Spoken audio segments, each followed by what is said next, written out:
The Columbia Workshop presents Carmilla from a story by Sheridan Le Fanu, adapted by Lucille Fletcher. Workshop audiences will recall Miss Fletcher as the author of Workshop's recent comedy success, My Client Curly. In her adaptation tonight, she works in a new vein. Le Fanu's Carmilla was a favorite horror story of mid-19th century England. Miss Fletcher's adaptation brings his story up to date with a modern setting. And here's Sheridan Le Fanu's Carmilla.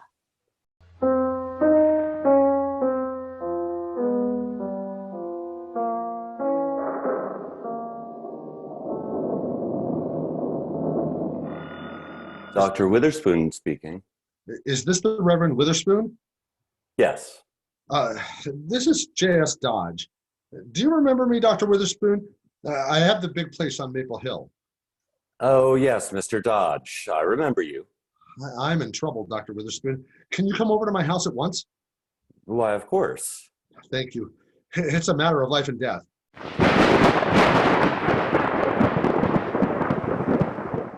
Dr. Witherspoon, my daughter Helen is dying. Oh, I'm sorry. You must help me save her life. Only God can do that, Mr. Dodge. We'll talk about that later. Come. She's in her bedroom here. Who's there? It's I, Mrs. Rudd, with Dr. Witherspoon. Yes, sir.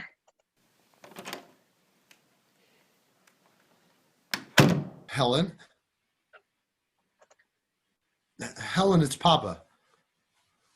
Oh, is she? Here's the minister, Helen. Do you remember Dr. Witherspoon? Oh, Carmilla. Why don't they send Carmilla to me? What have you done to her? There, dear. Lie down. Bring her back. You best go out of the room, sir. It makes her lose her breath. Carmilla, find her. Bring her back. She's been like that for hours, Dr. Witherspoon. Can't the doctors do anything? Oh, the doctors are fools. Mr. Dodge, who is this person your daughter keeps calling for, this Carmilla? I'll tell you everything in a moment, but first, Dr. Witherspoon, there's something I must check. You are an antiquarian, aren't you? Yes, in a small way. I've written some pamphlets for the New England Historical Society on old Puritan habits and... That's all to know. Sit down, please. Before I tell you my story, I want you to look at me.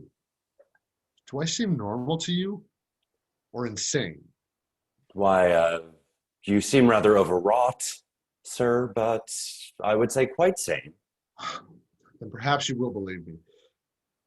My story, I think, begins 2 months ago, on a warm night in June, when I heard the car skid, followed by a terrific crash. I called Tony, our gardener, and we ran down to the drive to the state highway. A black limousine of some fancy foreign make had taken the curve too fast, sideswiped a tree, and landed half in a ditch. Glass was lying all over the road. A tall woman dressed in black was standing nearby and crying her eyes out. Get her out of there! Oh, my poor little Carmilla! Oh, for heaven's sake, get her out! Oh, she's dead! What's the matter, madam? Is there anything we can do? Daughter Carmilla! Oh, we hate something! I can't get the door open! Well, maybe we can open it. Here, Tony, give a hand. Yes, Mr. Dodge.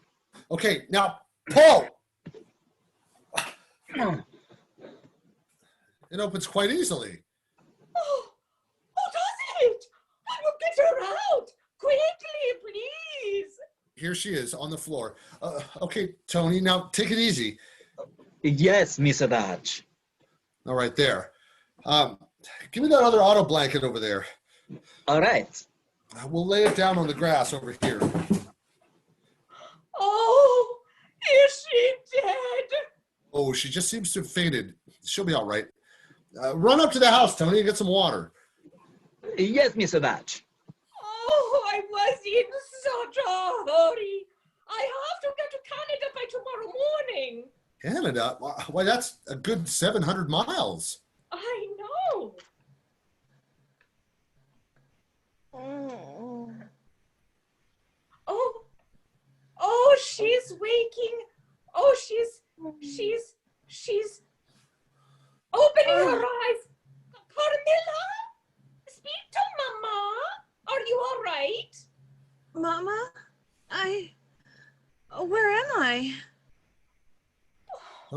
Tony came back with the water, and Helen, she's always been a great one to help people. And well, she fussed over the girl, gave her water, spoke nicely to her. And it wasn't any time at all before the kid was up and on her feet again. Then what does a mother do but ask me a funny question? You wouldn't happen to know of a good hotel anywhere around this neighborhood, would you? Hotel? Let's see. Oh, I don't want it for myself. I want it for Carmilla. You mean you're not taking her with you to Canada? Well, I don't see how I can. I've got to be there by tomorrow morning at the very latest, and she is certainly in no condition to travel. Papa, why can't she stay with us? Us? Like, yes, Papa, we've got loads of room. Please, Papa, please say yes. Please do. It was an awkward moment. Ordinarily, I don't take to strangers, but these people were well bred, rich, and well, Helen just begged me. Ever since her mother died, I've never been able to resist anything she ever wanted. I know she's been lonely out here in the country so far from her friends. So I said yes. Goodbye, Mr. Dodge. I don't know how I shall ever thank you enough. That's all right. We'll look after her. And you think he'll be back in 3 weeks? Oh, that's the very latest. Oh, it was so kind of you. In case you don't come back by then, is there any way I can get in touch with you? Oh, of course. You can reach me in Canada. Oh, just a moment. I'll give you my card. Here it is. Mrs. C. Wood, 1211 Rue d'Ange, Quebec, Canada.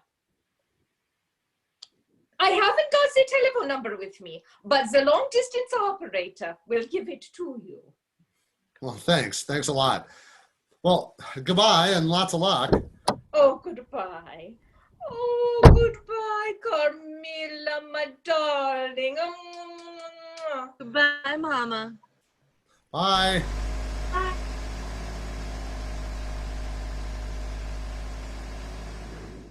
The car drove off like a house of fire. It seemed to scare even the dogs. We heard one howling far down the road long after it went by. I don't know why, but I felt depressed. But Helen was happy as a lark about the whole thing.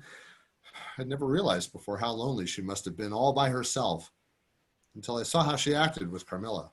Carmilla, are you up yet? Come in.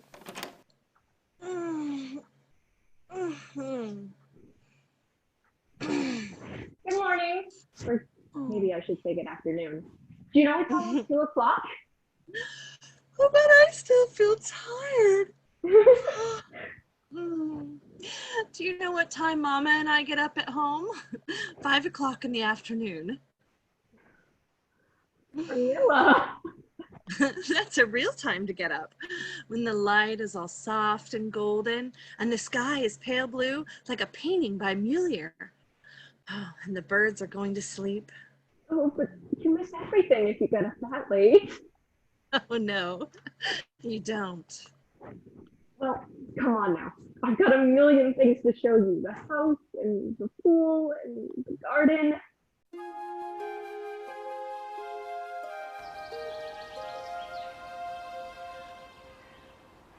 Look, Carmilla, isn't this an adorable summer house? My mother used to like to sit here too, just before she died. Death? Let's not talk about it. Oh, what a beautiful passion flower vine. Tony's doing. He raises them. They're supposed to be very rare. Look at this flower. Oh, it's like an exquisite insect. Look at these trickles of lavender on its hungry green stamens curving upward like claws. Tony tells me that the reason they're called passion flowers is because they're a symbol of the passion of our love. Silly superstition. They're really a symbol of human passion. Well, everything about them is wild and hungry. Do you know what my favorite flower is? What? The night blooming cereus. I've never seen it. Oh, I have many times. It blooms in secret, you know, only at night and in utter darkness. But the flowers open like moons. Beautiful. I wish I could see one sometime. Oh, you will. Oh, we'll go hunting for them some night together. Soon.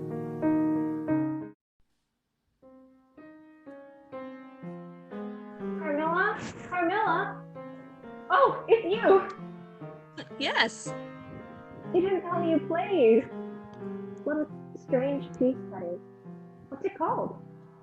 Longeurs. Mangeurs.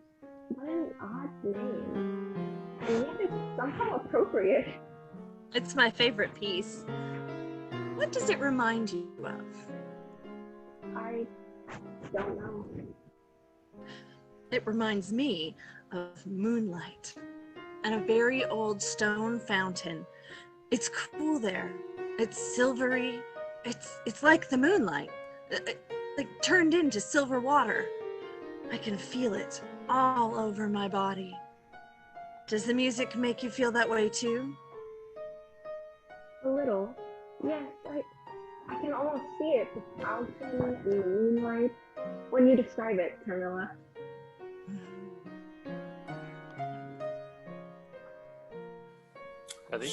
Funny sort of girl, this Carmilla. Romantic, temperamental, full of crazy notions. But after you were with her for a while, you couldn't help but liking her. As the days went by, Carmilla became like a regular member of our little family. And then, well, girls, looks like you'll have to give up some of your gallivanting for a while. Why? Well, there seems to be some kind of epidemic going around. Just been reading about it in the newspaper. What kind of epidemic? Nobody seems to know. 12 people have died in the next county. Goodness. Did you hear that, Carmilla? What is it, darling? 12 people in the next county have just died of an epidemic. Really? Yes. And Papa wants us to stay home from now on. Oh dear. Well, that would spoil our picnic tomorrow. You girls are planning on going on a picnic? Mm-hmm. Oh, maybe that wouldn't do any harm. Oh, but this is a picnic in the churchyard. The churchyard? Yes. Carmilla's going to show me the funny old tombstones. We're going to go exploring, too. Carmilla says there are a whole lot of the Wood family buried in the churchyard. She wanted to check up to see if any of them were related to her. I kept a sharp eye on them from that night on. After all, Dr. Witherspoon, Helen is all I have in the world. And as for Carmilla, well, I didn't want to answer for anything to that mother of hers. One night at supper, I noticed that Helen was unusually pale.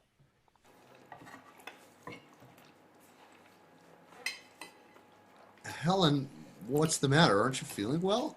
You look pale.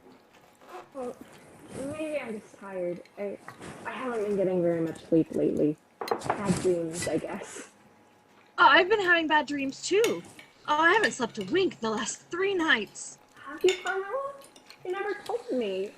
I didn't want to depress you, but every night I dream that I'm awake, and then suddenly a great black cat jumps over the sill into my room. My goodness. Well, that doesn't sound like much to me. Wait a minute. The cat begins to pace slowly up and down the room, up and down. And as it paces, it grows larger and larger until it's as big as a tiger. Suddenly, it jumps on my bed. Helen, what's the matter? Well, nothing. Only I've been dreaming the very same thing myself, except that the black cat seems to turn into a wolf, a horrible, mangy wolf with long, black, pointed fangs. Mr. Dodge, did you ever hear of such a thing? No, it's mighty funny. I don't like the looks of it at all. Not at all. And then, Dr. Witherspoon, I consulted the physician about my daughter's health. He said she was only a little anemic at first. I believed him. But Dr. Witherspoon, there are things in this world about which the medical profession knows nothing. That night, after everybody had gone to bed, I was awakened by a terrible scream. It seemed to come from Helen's room. I jumped out of bed and ran down the hall. Mrs. Rudd met me at the stairs. Excuse my appearance, Mr. Dodge. But did you hear that scream? Yes, from Miss Helen's room. The door's locked. Yes, sir. Miss Helen always locks her door at night now. Good heavens. Helen? Helen? Are you all right? Speak to me. She doesn't answer. Knock on Miss Carmilla's door. We can get in that way. Miss Carmilla locks her door too, sir. What? The two girls are always thinking they'll be murdered, sir. Good heavens. Helen? Wait a minute. I think I hear somebody in there. Something moving. Papa? Papa? Helen, open the door quickly, dear. Helen, what are you doing on the floor? Good heavens, there's blood all over everything. Carmilla? What happened to you, Helen? Why did you scream like that? I screamed because I saw Carmilla covered with blood. Where? At the foot of my bed. I was having a dream, the dream about the cat again, and I woke up and there she was standing at the foot of my bed all covered with blood. Didn't you see her run out of the room? No, dear, no. You must have dreamt that too. Mrs. Rudd, knock on Mrs. Carmilla's door, will you? Yes, sir. See if she's all right. Papa. Oh, it's all right. Miss Carmilla? Miss Carmilla, are you all right? Please, dear. Miss Carmilla! Oh, sir, she doesn't answer. Shall I run downstairs and get my passkey? All right, Mrs. Rudd, and hurry. Carmilla. Oh, now, take it easy, dear. We'll see the Carmilla in a minute. Now, tell me, Helen, where did all this blood come from? I don't know. Perhaps from Carmilla. Her house coat was soaked with it. Oh, I know. Jesus. Yourself, my dear. Stop crying now. You said Carmilla was covered in blood? Oh, but look, dear, you must have been dreaming. There's no blood on the floor at all. Tell you I saw her, Papa. The only blood in this room is on your pillow and on your nightdress. Got the key, sir. But first, Tony wants to speak to you. Tony? Yes, sir. He says he just saw Miss Carmilla. Oh, good heavens. Please, Mr. Dodge, I just seen Miss Carmilla 5-10 minutes ago walking in the garden. In the garden? It's true, Mr. Dodge. I swear it. Miss Carmilla, she walked like that in the garden many times late at night. We searched for Carmilla all night long. There was no trace of her. Her bed had not been slept in. All the doors leading into her room were locked. The one window looking out over the garden was open, but the drop to the ground below was a good 60 feet. Henry was hysterical. Of course, I was just about beside myself, thinking how all this was going to sound to her mother, when suddenly, the next day, just as I was calling up the local sheriff, I heard Helen's voice calling me from upstairs. Papa, come up here. Carmilla's back. I ran up, and sure enough, there was Carmilla, as fresh as a daisy, sitting on the edge of Helen's bed. Oh, Mr. Dodge, what on earth is all this fuss about? Carmilla, where have you been? What is this? I've been in bed. Oh, no, you haven't. Well, then something's wrong. As far as I know, I've been sound asleep in there all night long. I just woke up a half an hour ago, got up, took a shower, got dressed, came in here and said good morning to Helen. If you think you're being funny, I may as well tell you we're in no mood for kidding. Helen has been hysterical all night. Maybe you've got a boyfriend or someone you go down to the village to meet. A boyfriend? What an idea. Well, why not? For what other reason would you sneak out every night? Every night? Who says I sneak out every night? Tony, the gardener. He says he's seen you plenty of times in the garden or walking down the drive. And not only that, he told me another thing. He's seen you sneaking back into the house this morning, too. It's a lie. Papa!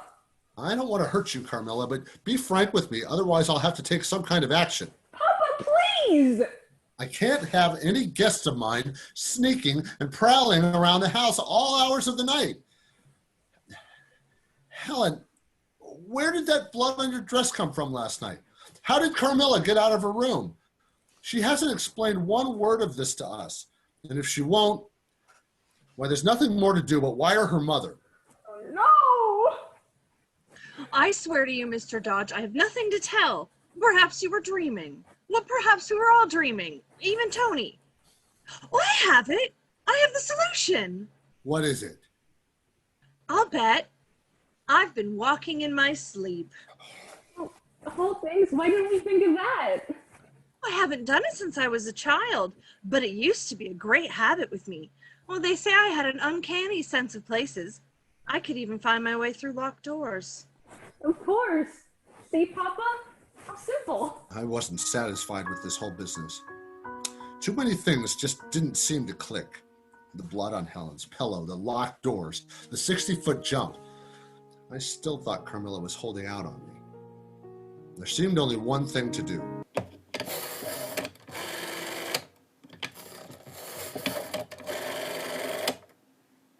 Hello, long distance?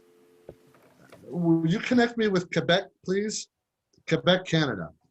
I'd like to speak to Mrs. C. Wood, 1211 Rue d'Ange, Quebec, Canada. I don't know the number. You're calling Seawood, 1211 Rue d'Ange, Quebec, Canada. Yes, that's right. New York calling Quebec, Canada. This is Quebec. Will you connect me with a Mrs. Seawood, 1211 Rue d'Ange, Quebec, Canada? Just one moment, please. I beg your pardon, but there is no Seawood at 1211 Rue d'Ange. Thank you. At 1211 Rue d'Ange is a cemetery. When I hung up that receiver, my knees were trembling. I didn't know what to think, but I had my suspicions, plenty of them. I walked into the living room. It was late afternoon.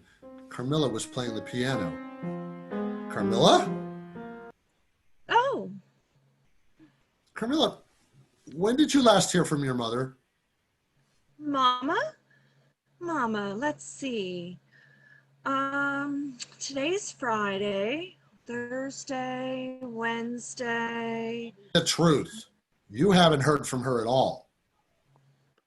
I guess not. Isn't that rather strange? Not particularly. Mama's always been lazy about writing. She's like me. But you were ill when she left. Wouldn't she want to know whether you had recovered? Oh, she knows I'm all right. Helen and I sent her a telegram. To what address? 1211 Rue d'Ange, Quebec, Canada. It hasn't been returned? Of course not. That's Mama's permanent address. Carmilla, you're lying to me. 1211 Rue d'Ange is a cemetery. A cemetery? Yes. Don't pretend you know nothing about it, because you do. You and your mother are a fine team, all right. A fine team. I don't know what you're talking about. Fool me with that phony accident, didn't you? Thought you could worm my business secrets out of me by striking up a friendship with Helen. Well, it was a smart idea, but it didn't work out, see? I've never heard of anything like this in my life. Oh, you haven't? Mr. Dodge, if you think I came here after your money, you are vastly mistaken. And explain what you were doing prowling around the house last night. I already told you. I was walking in my sleep. What were you doing in my daughter's room? I wasn't in her room. She was dreaming. What were those bloodstains on her dress? I know nothing of bloodstains. I tell you, I haven't the faintest idea. I have a good mind to turn you over to the police, young lady, but I won't, for Helen's sake, provided that you leave this house at once. Mrs. Rudd? But where shall I go? Oh, I know no one. I haven't any money. Yes, sir. Start packing Miss Carmilla's things at once. Yes, sir. Oh, be careful. She's got a letter opener in her hand. You Ow! scared yourself that time. Papa? What's happened? Who screamed like that? Oh, Helen, darling, your father's going to send me away. Oh, what for? I... Oh, I'm fine. Carmilla's my dearest friend. He says I've lied to you both, and that I came here to spy on you and to rob you. How could you ever think of such a thing? But this is my affair, and I have every good reason to think that Carmilla is not a real friend. I feel so weak. Helen? Helen! She's fainted. I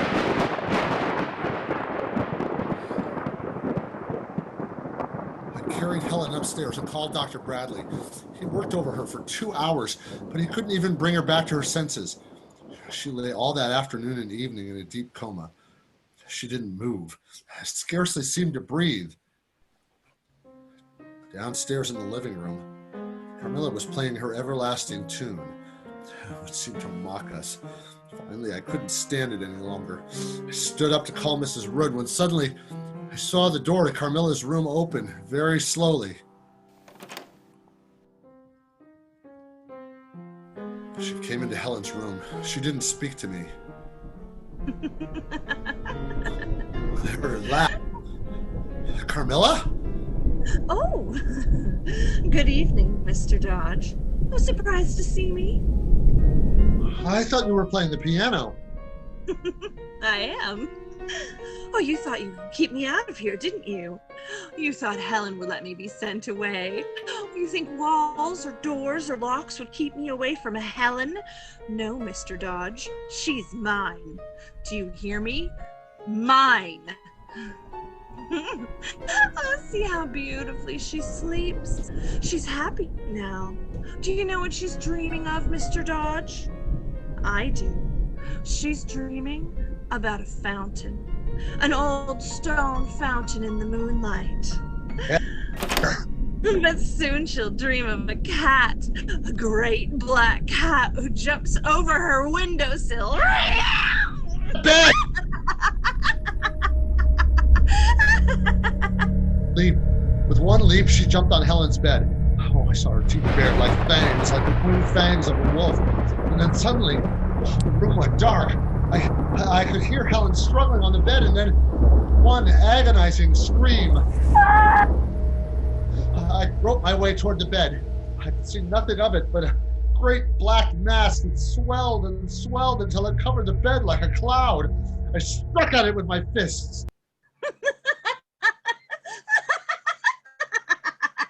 Laughing at me.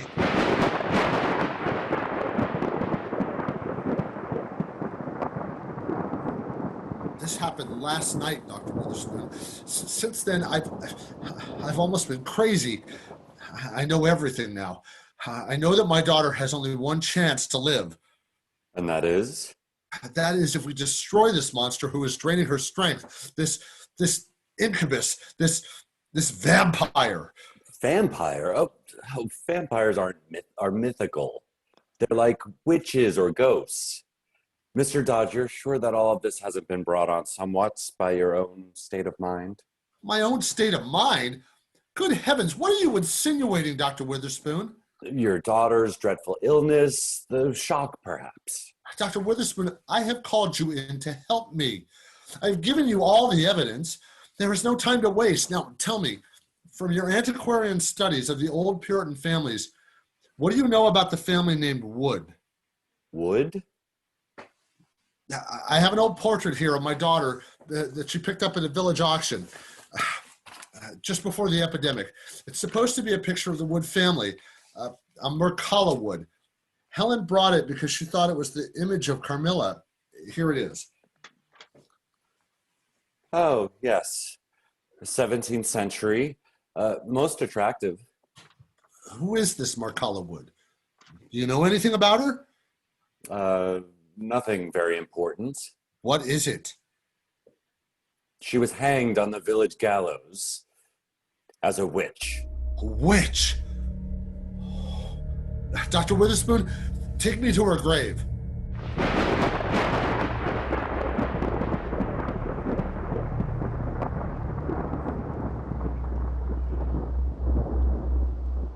This is the old wood plot. It hasn't been used for more than a century. Oh, dear me, this grass is very wet. Now, let me see. Josiah Wood, Adrian Wood, Sarah Wood, Rachel Wood, beloved wife of... Oh, here it is. Mercala Wood, born 1619, died 1638. There's an epitaph here too, but I can't read it. It's Carmilla. Carmilla? My dear sir, this poor creature has been dead for over 300 years. You heard me. Didn't the book say they can live forever as long as they have the blood of living things? Carmilla. Mercala. Carmilla. All the same letters. It's the same name twisted around. My dear Mr. Dodge, calm yourself. Here, come back into the car. No. Tony, hand me that shovel. Yes, Mr. Dodge. Mr. Dodge, what are you going to do? I'm going to dig her out of there. I'm going to destroy her once and for all. You have no proof that the body of this poor witch is the same as Carmilla. You have no proof that this friend of your daughter's is even a vampire. Stop, Tony. Keep on digging. Yes, Mr. Dodge. Are you mad, sir? Vampires don't exist. They're creatures of the imagination. This is sacrilege, Mr. Dodge. I shall have to report you to the police. I struck the coffin, Mr. Dodge. Evan, it's getting dark. It'll be night in a few minutes. Here, give me that rope. Where are you going, Mr. Dodge? Into the grave. I have to haul it up out of the hole. Oh, that rope's not strong enough, Mr. Dodge. I'm afraid that she'd break. Now, smash the lid down here. Hand me the hammer and the stake. All right, sir.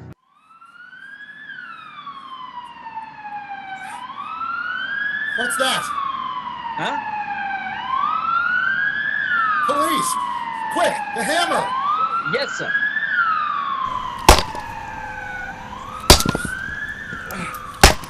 Curse the witch! Ugh, tougher than I thought. Here, come down here. All right, Mr. Dodge. Take the shovel and beat in that end while I smash this one open. All right, sir. Stop that! In the name of the law! What did you fellas think you're doing down there? Please, Sheriff, I can explain everything. Just give me one more minute. Get down there, man! Take that hammer and shovel away from him. No! Oh, my arm! Ah, grave robbing, huh? You don't know what you're doing! You don't know what you're doing. Anyway, that's what Dr. Witherspoon says. Okay, boys, take him back to the courthouse. This is a matter of life or death. I warn you, there's a vampire lying in that coffin. A vampire! Listen to him, boys. Do you want to know who's been causing all those deaths in the village? That body lying there. It's been killing all your people, one by one, living on their blood. Ah, he's cracked. Let me open the lid. I'll prove it to you. You see that tombstone? It says Mercala Wood, died 1638. Died 1638, 300 years ago. That coffin should contain a handful of dust. I'll show you that it contains a body as fresh as any of us. A young girl with red hair. Take him to the courthouse, boys. We ain't got no more time to waste. For the last time, Sheriff, before it's too late. Oh, listen! Do you hear it? That's it! She's coming to! Herself out of the coffin there! Stop her! Stop her before it's too late! Give me the stake! The stake!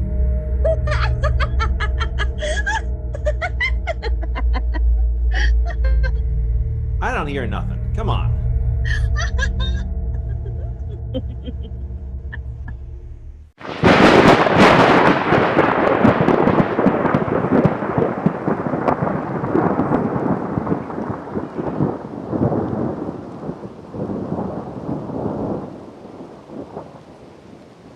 Oh, Mr. Dodge, I thought you'd never come back. How's Helen? You must be brave, sir. She's gone. She passed away just about a half hour ago. Well, Miss Carmilla was playing the piano downstairs. Miss Carmilla? Yes, sir. She came in about an hour ago and began to play. Miss Helen heard her from her room. It seemed to soothe her, and she smiled at me. Carmilla's come back, she said. She's so... Tell her to come upstairs. But before I could go downstairs to get Miss Carmilla, she passed away. Oh, God. Oh, God. And now, if you'll excuse me, sir, I'll just go in and tell Miss Carmilla now. Someone ought to tell her before very long. She loves Miss Helen so much.